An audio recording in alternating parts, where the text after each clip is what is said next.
রান্নাঘরে এসে দেওরের অতর্কিত প্রেমের প্রস্তাব পেলাম এবং তারপর যা ঘটল। আমি রাতে রান্নাঘরে কাজ করছিলাম, হঠাৎ দেওর পেছন থেকে এসে আমার কোমর জুড়িয়ে ধরল। চমকে উঠে ঘুরে তাকাতে সে আমার চোখে চোখ রেখে বলল, বুদি, আমি আর লুকাতে পারছি না, তোমাকে আমি ভালোবাসি। আমি নিজেকে ছাড়িয়ে নিয়ে বললাম, তুমি আমার দেওর। কিন্তু সে তীব্রভাবে উত্তর দিল, আমি তোমাকে ভাইয়ের স্ত্রী নয়, আমার স্ত্রী হিসেবে দেখতে চাই। ভাইয়া, ডিভোর্স দাও, আমাকে বিয়ে করো, আমি তোমাকে সব সুখ দেব যা তুমি পাওনি গোল। আমি অবাক চোখে তাকিয়ে রইলাম। আমার স্বামীর ভাই, যাকে আমি ছোট ভাইয়ের মতো দেখতাম, সে আমাকে এভাবে দেখে, এটা কতটা অস্বাভাবিক। তোমার মাথা খারাপ হয়ে গেছে নাকি? আমি চাপা স্বরে বললাম, যাতে বাড়ির অন্য কেউ শুনতে না পায়। আমি তোমার ভাইয়ের বউ। আমি জানি বুদি। সে আবার আমার কাছে এগিয়ে এলো, কিন্তু আমি আর লুকাতে পারছি না। প্রতিদিন তোমাকে দেখি, তোমার হাসি, তোমার চলাফেরা, তোমার রান্নার না সব কিছুতে আমি মুগ্ধ। আমি জানি তুমি সুখী নও ভাইয়ার সাথে। গুল, আমি রাগে কাঁপতে লাগলাম। তুমি কি বলতে চাও? আমার স্বামীর সাথে আমার সম্পর্ক নিয়ে তুমি মন্তব্য করছো? আমি শুধু সত্য বলছি বুদি। দেওর আমার হাত ধরার চেষ্টা করল, কিন্তু আমি সরে গেলাম। আমি দেখি কিভাবে ভাইয়া তোমার সাথে আচরণ করে। তুমি যে সম্মান, যে ভালোবাসা পাওয়ার অধিকারী, তা তুমি পাও না।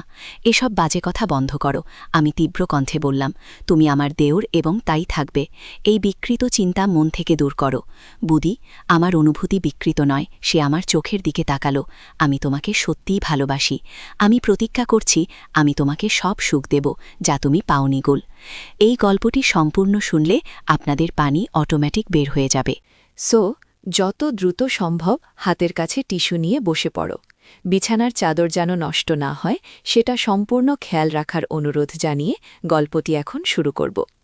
তার আগে সর্বশেষ অনুরোধ, দয়া করে এমন পানি বের করার গল্প নিয়মিত শুনতে আমাদের চ্যানেলটি সকলেই সাবস্ক্রাইব করুন। ধন্যবাদ। হ্যালো বন্ধুরা, আমার নাম সুমিতা দাস। আমার বয়স ৪২ বছর। আমার স্বামীর নাম অর্জুন দাস, বয়স ৪৫ বছর। আমাদের ২ সন্তান, রূপম আর দীপালি। রূপম ১৯ বছর বয়সী, কলেজে পড়ে। দীপালি ১২ বছর বয়সী, স্কুলে যায়। সেদিন রাতে আমি রান্নাঘরে কাজ করছিলাম। বাড়িতে আমরা একটা বড় পারিবারিক অনুষ্ঠানের প্রস্তুতি নিচ্ছিলাম। অর্জুনের ছোট ভাই অনিকেত দাস আমাদের সাথেই থাকে। সে মাত্র বছর ৩ আগে বিদেশ থেকে পড়াশোনা শেষ করে দেশে ফিরেছে। এখনও বিয়ে করেনি, নিজের ব্যবসা শুরু করার চেষ্টা করছে। আমি রাতে বাসি ভাতের পোলাও বানাচ্ছিলাম পরের দিনের অনুষ্ঠানের জন্য। সবাই ঘুমিয়ে পড়েছিল। অর্জুন অফিসের কাজে বাইরে গিয়েছিল, ফিরবে পরের দিন সকালে। হঠাৎ পেছন থেকে কে যেন আমার কোমর জড়িয়ে ধরল। আমি চমকে উঠে ঘুরে দেখি অনিকেত। এই কি করছো? আমি রাগী গলায় বললাম, নিজেকে ছাড়িয়ে নিয়ে। অনিকেত আমার দিকে অদ্ভুত দৃষ্টিতে তাকিয়ে রইল কিছুক্ষণ, তারপর ধীরে ধীরে বলল, বুদি, আমি আর লুকাতে পারছি না, তোমাকে আমি ভালোবাসি। আমি বিশ্বাস করতে পারছিলাম না আমার কান যা শুনল। কি বকছো তুমি? আমি চাপা গলায় বললাম, তোমার মাথা খারাপ হয়েছে? না বুদি। সে আবার আমার দিকে এগোতে লাগল। আমি তোমাকে আমার দিদি হিসেবে নয়, আমার জীবন সঙ্গিনী হিসেবে দেখতে চাই। ওস করতে পারছিলাম না যে আমার দেওর, যাকে আমি ছোট ভাইয়ের মতো দেখতাম, সে এভাবে কথা বলছে। আমার সাথে? তুমি পাগল হয়ে গেছ? আমি বললাম, তুমি আমার দেওর আর আমি তোমার বুদি, এসব কি বলছো তুমি? আমি জানি এটা অদ্ভুত লাগছে। সে আমার দিকে আরও এগিয়ে এলো। কিন্তু আমি তোমাকে দেখার পর থেকেই আমার মনে এই অনুভূতি, ভাইয়া তোমাকে ঠিকমতো দেখে না। আমি জানি আমি তোমাকে সব সুখ দিতে পারি। আমি হতবাক হয়ে তার দিকে তাকিয়ে রইলাম। আমার মনে হচ্ছিল যেন আমি কোনো খারাপ স্বপ্ন দেখছি। এমন সময় হঠাৎ বাইরে থেকে একটা গাড়ির শব্দ শোনা গেল। ওটা কি অনিকেত? চমকে উঠল। মনে হয় তোমার ভাইজা ফিরে এসেছে। আমি বললাম, যাও, তুমি নিজের ঘরে যাও, আর কখনো এমন কথা বলবে না, না হলে আমি অর্জুনকে সব বলে দেব। গো অনিকেত মুখ কালো করে চলে গেল। আমি উদ্বিগ্ন হয়ে পড়লাম। কি করব এখন? অর্জুনকে বলবো না বলবো না? এতে পারিবারিক সম্পর্ক নষ্ট হয়ে যেতে পারে। আমি ঠিক করলাম অনিকেতকে আর একটা সুযোগ দেব। হয়তো অতিরিক্ত মদ্যপান করেছিল, বা হয়তো কোনো ভুল বোঝাবুঝি হয়েছে। কিন্তু পরের দিন থেকেই আমার মনে হতে লাগল যে অনিকেত আমাকে অদ্ভুতভাবে দেখছে। যখনই আমি রান্নাঘরে একা থাকতাম, সে সেখানে এসে যেত। আমি যতটা সম্ভব তার থেকে দূরে থাকার চেষ্টা করতাম। এমনভাবে কাটছিল কয়েকটা দিন। একদিন সকালে যখন সবাই ঘরে ছিল না, অনিকেত আমার ঘরে ঢুকে পড়ল। আমি তখন কাপড় গোছাচ্ছিলাম। বুদি, আমি সিরিয়াস, সে বলল। আমি তোমাকে মামাকে সত্যিই ভালোবাসি। আমার সাথে পালিয়ে যাও। আমার একটা বন্ধু আছে, তার একটা বাড়ি আছে পাহাড়ে। আমরা সেখানে থাকতে পারব। অনিকেত, এসব কি বলছো তুমি? আমি রাগে চিৎকার করে উঠলাম। আমার 2টা বাচ্চা আছে, আমার একটা পরিবার আছে, কি মনে করছো তুমি? আমি সবার জন্য ব্যবস্থা করব। সে জোর দিয়ে বলল, আমি তোমাকে প্রতিজ্ঞা করছি, উঝে বকো না। আমি রাগে বললাম, এবার আমি সত্যিই অর্জুনকে সব বলে দেব গো। অনিকেতের চোখ জ্বলে উঠল। ভাইয়া জানতে পারলে তোমার জন্যই খারাপ হবে, সে হুমকির সুরে বলল। ভাইয়া ভাববে তুমি আমাকে উৎসাহিত করেছ গো। আমি ভয় পেয়ে গেলাম। সত্যিই তো কে বিশ্বাস করবে আমাকে? অর্জুন কি বিশ্বাস করবে তার ভাই এমন করতে পারে? নাকি ভাববে আমি? এদিকে অর্জুনের সাথে আমার সম্পর্ক ভালো যাচ্ছিল না। তার অত্যধিক কাজের চাপের কারণে আমাদের মধ্যে দূরত্ব তৈরি হচ্ছিল।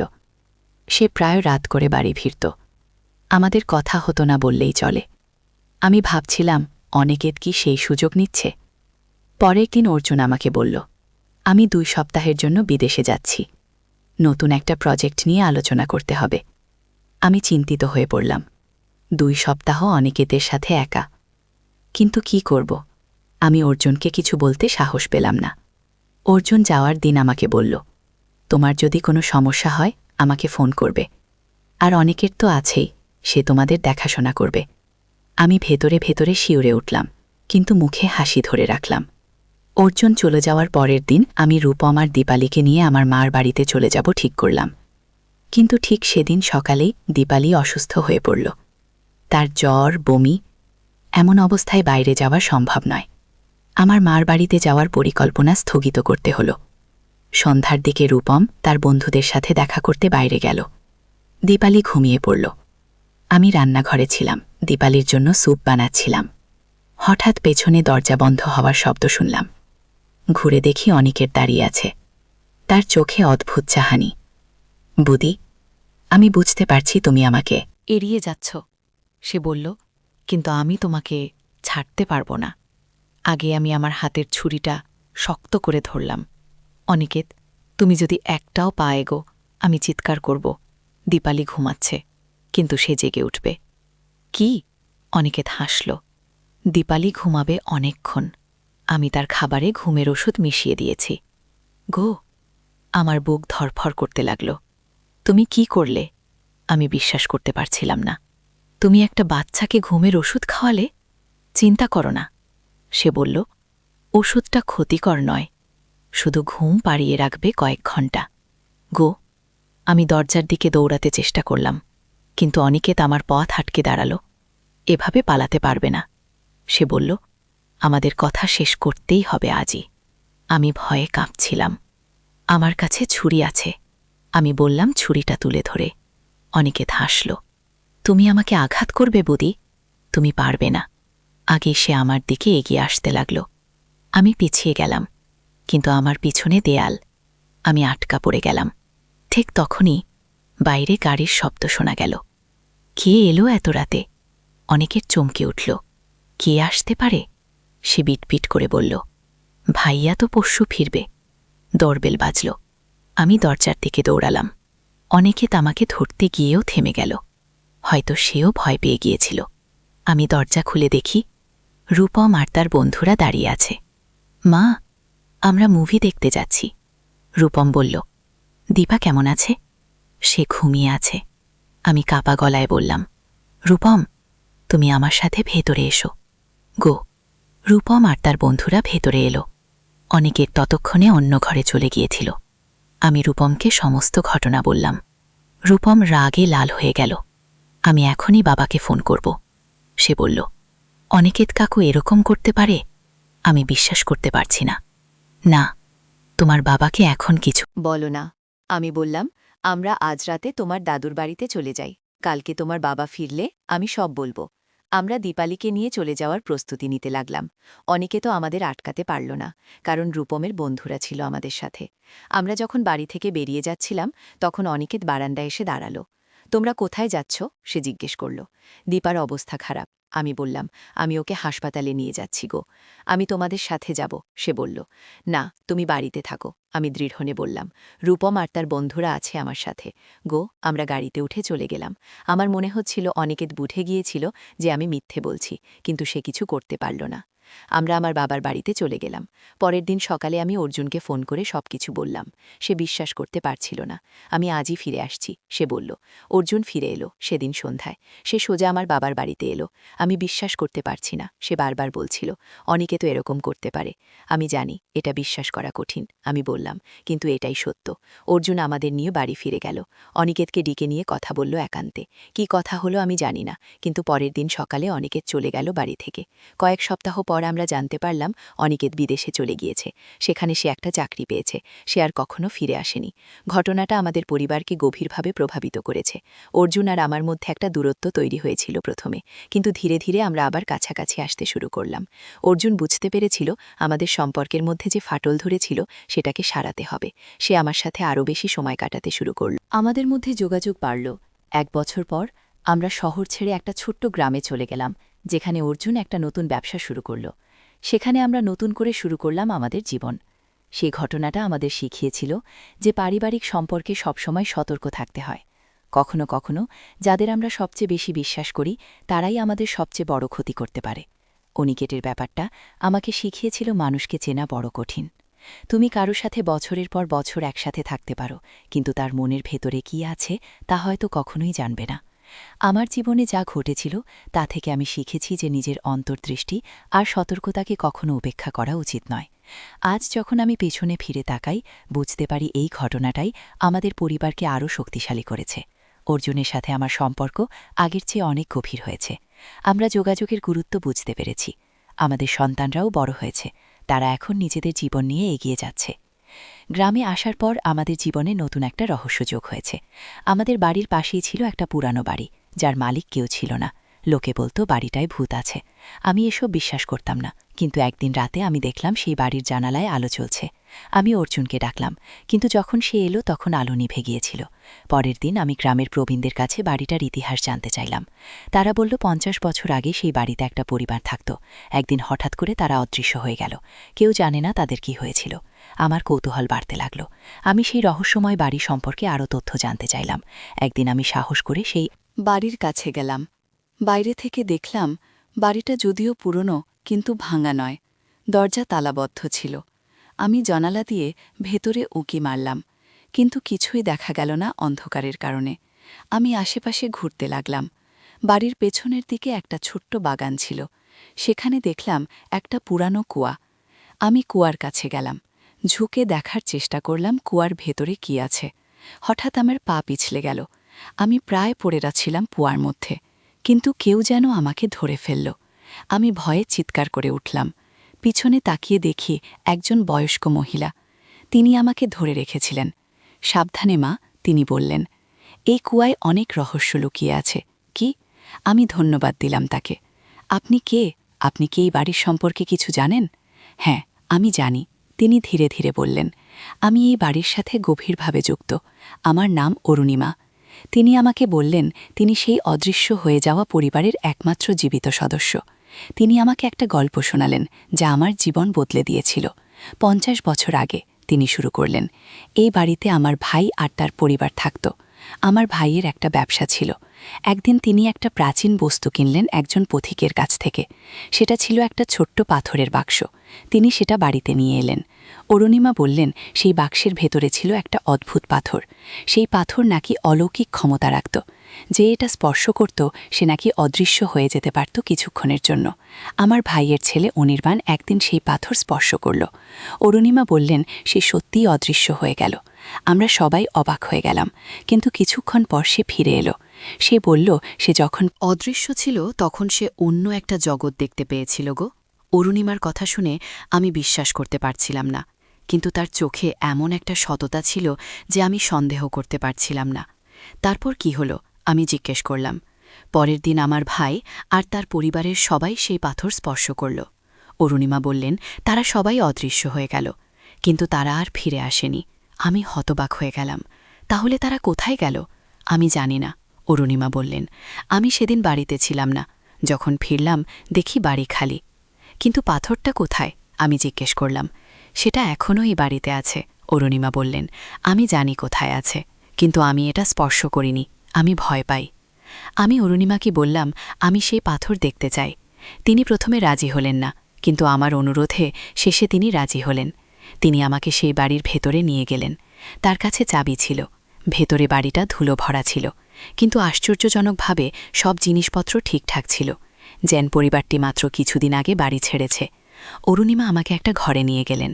সেই ঘরে একটা বড় আলমারি ছিল। তিনি আলমারি খুললেন। ভেতরে ছিল একটা ছোট্ট পাথরের বাক্স। এটাই সেই বাক্স, তিনি বললেন। আমি বাক্সটা খুললাম। ভেতরে দেখলাম একটা ছোট্ট কালো পাথর। এটা আকারে ছোট, কিন্তু আশ্চর্যজনকভাবে ভারী। এটাই সেই পাথর, আমি জিজ্ঞেস করলাম। হ্যাঁ, অরুণিমা বললেন। তুমি এটা স্পর্শ করবে না, বিপদ হতে পারে কি? আমি পাথরটার দিকে তাকিয়ে রইলাম। কালো পাথরের ভেতর যেন কিছু নড়াচড়া করছিল। আমি সেটা স্পর্শ করার প্রবল ইচ্ছা অনুভব করলাম, কিন্তু অরুণিমার কথা মনে পড়ল। আমি হাত সরিয়ে নিলাম। আমি নিয়ে যেতে চাই। আমি বললাম, আমি এটা গবেষণা করাতে চাই। ওনা অরুণিমা দ্বিধাভাবে বললেন, এটা এখানেই থাকবে। এটা বিপজ্জনক, উদাসীন করিনি। কিন্তু আমার মনে একটা পরিকল্পনা তৈরি হচ্ছিল। আমি রাতে ফিরে আসব, পাথরটা নিয়ে যাব। সেদিন রাতে যখন সবাই ঘুমিয়ে পড়ল, আমি চুপি চুপি সেই বাড়িতে গেলাম। আমি জানতাম চাবি কোথায় থাকে। অরুণিমা আমাকে দেখিয়েছিলেন। আমি বাড়ির ভেতরে ঢুকলাম। টর্চের আলো পথ দেখতে দেখতে সেই ঘরে পৌঁছালাম। আলমারি খুললাম, বাক্সটা তুলে নিলাম। হঠাৎ পেছন থেকে একটা শব্দ শুনলাম। কে যেন আমার নাম ধরে ডাকল। আমি ঘুরে তাকালাম, সেখানে কেউ ছিল না। কে? আমি ভয়ে জিজ্ঞেস করলাম। আমরা শব্দটা আবার শুনলাম। এবার বুঝলাম শব্দটা আসছে বাক্সের ভেতর থেকে। আমি বাক্স খুললাম। পাথরটা আগের চেয়ে উজ্জ্বল দেখাচ্ছিল। আমি অবাক হয়ে তাকিয়ে রইলাম। আমাদের মুক্ত করো, আবার শব্দ হলো। আমরা অদৃশ্য জগতে আটকা পড়েছি। আমাদের ফিরে আসতে সাহায্য করো, ওগো। আমি বুঝতে পারলাম এগুলো অরুণিমার ভাই আর তার পরিবারের কণ্ঠস্বর। তারা অদৃশ্য জগতে আটকা পড়েছে ৫০ বছর ধরে। কিভাবে আমি তোমাদের সাহায্য করতে পারি? আমি জিজ্ঞেস করলাম। পাথরটা স্পর্শ করো।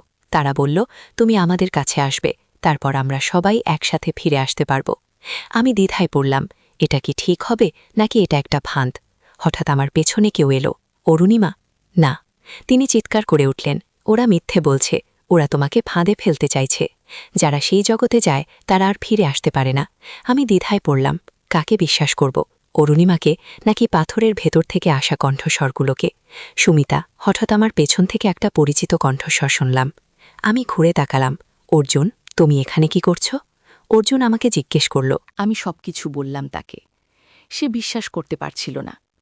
আমরা এখান থেকে চলে যাই। সে বলল, এসব মাথা গরম করার জিনিস গো। কিন্তু পাথরটা থেকে তখনও শব্দ আসছিল, আমাদের সাহায্য করো, সাহায্য করো। অর্জুন বাক্সটা আমার হাত থেকে নিয়ে নিল। আমি এটা জঙ্গলে ফেলে দেব। সে বলল, না অরুণিমা। আর আমি একসাথে চিৎকার করে উঠলাম। অর্জুন আমাদের থেকে অবাক হয়ে তাকালো। কি হয়েছে? আমরা বোঝাতে গেলাম, কিন্তু তখন আর দেরি হয়ে গিয়েছিল। অর্জুন ইতিমধ্যেই পাথরটা স্পর্শ করে ফেলেছিল। আর তারপরেই চোখের সামনে সে অদৃশ্য হয়ে গেল। অর্জুন, আমি চিৎকার করে উঠলাম, কিন্তু কোনো উত্তর এলো না। আমি কাঁদতে শুরু করলাম। কি করব আমি এখন? অর্জুন কোথায় গেল? অরুণিমা আমার কাঁধে হাত রাখলেন। তুমি তাকে ফিরিয়ে আনতে পারো, তিনি বললেন, কিন্তু এর জন্য তোমাকেও পাথরটা স্পর্শ করতে হবে গো। কিন্তু আপনি তো বললেন যারা যায় তারা ফিরে আসে না। সাধারণত না, তিনি বললেন, কিন্তু একটা উপায় আছে, আমি জানি। কিভাবে গো? তিনি আমাকে বললেন, সেই অদৃশ্য জগতে যাওয়ার পর আমাকে অর্জুনকে খুঁজে বের করতে হবে। তারপর একটা বিশেষ মন্ত্র উচ্চারণ করতে হবে। সেই মন্ত্র উচ্চারণ করলে আমরা ফিরে আসতে পারব।